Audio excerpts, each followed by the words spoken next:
some scary shit. So, I don't know where this story took place, but either way, it was a man and he was a banker. After a long day at the office, he came home, kissed his wife, ate dinner, normal routine. Brushed his teeth, took a shower, and went to bed. That night, he woke up to a male voice outside of his house saying, "There's always room for one more." So he gets up, he checks out his window, and he sees a man standing outside of a hearse. The man looks up at him and said, "There's room for one more."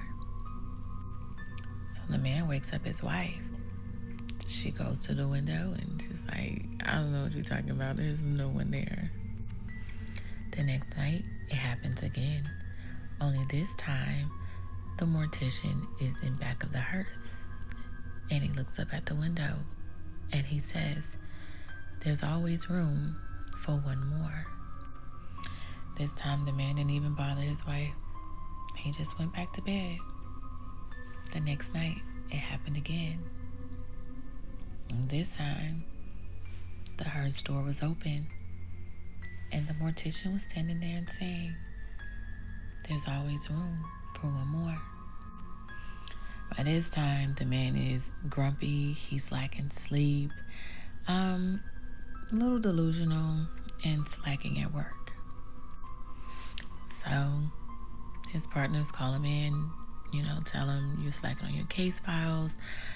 We need to give you a break for a few days. You can come back."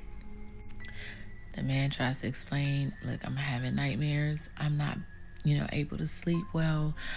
I will, make this up. Please don't, send me home.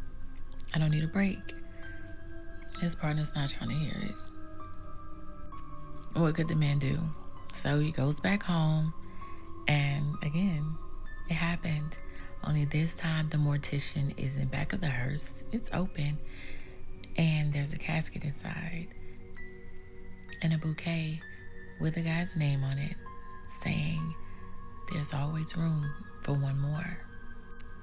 The guy runs downstairs and goes to confront the man at the hearse. But the hearse is gone, and so is the mortician. Meanwhile, the next day, back at the office, the partners lose the case due to the original lawyer, the man, not being able to fulfill his duties. So they call him into the office because they need to talk about his time at the company. When he gets there, the man is upset and nervous. He doesn't know what's going to happen. And there's a buttload of people in the lobby, and everybody's rushing to stay. He goes to the elevator, and it is clearly full. The bellhop looks at him and says, "There's always room for one more." The man stopped. His heart dropped, and he was like, "Nah, I'll catch the next one." He watched the elevators go up, and then they stop, and then he hears creaking all of a sudden.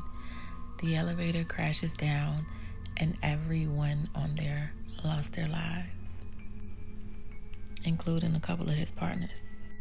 Now, this was one of my favorite stories from Scary Stories to Tell in the Dark. I read this story as a child. It spooked the shit out of me. It was some scary shit.